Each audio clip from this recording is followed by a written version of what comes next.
You are watching Market Watch, the brief overview of the key events from the world of finance. At the end of last week, the head of the U.S. Federal Reserve, Jerome Powell, stressed that the state of the labor market is becoming a priority for the Fed, even more than inflation. This focus has reduced the likelihood of a significant interest rate cut by 50 basis points in September. Now futures indicate a 38% probability of such a decline.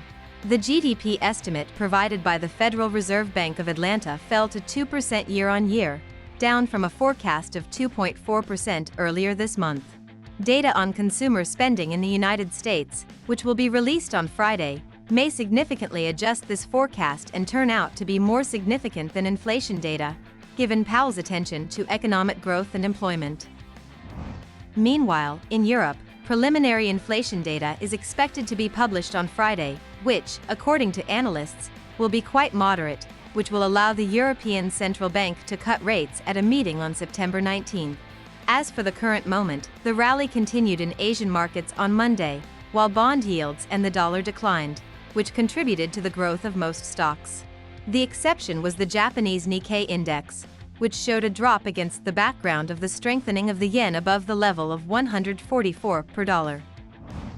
Among the important events of the week are the publication of the minutes of the Riksbank meeting, the FIBO Business Climate Index in Germany for August, data on durable goods orders in the United States, and the results of the Dallas Federal Reserve Bank survey on industrial production. Also, on Wednesday, the market's attention will be focused on NVIDIA's results. The company is expected to announce sales of $28.8 billion and forecasts for the third quarter of about $32 billion. After the results are published, the company's shares are expected to fluctuate by 9% or more, which may significantly affect its market capitalization and the volatility of the Nasdaq index. In the oil market, prices rose by an additional 0.7% after the aggravation of the situation in the Middle East. The developments have increased concerns about disruptions in oil supplies in the event of an escalation of the conflict. Technically, earlier the price resumed its growth from the support zone located below the $72.50 level. In case of an increase in quotations, the nearest target will be a zone around the $78 level. That's all I have.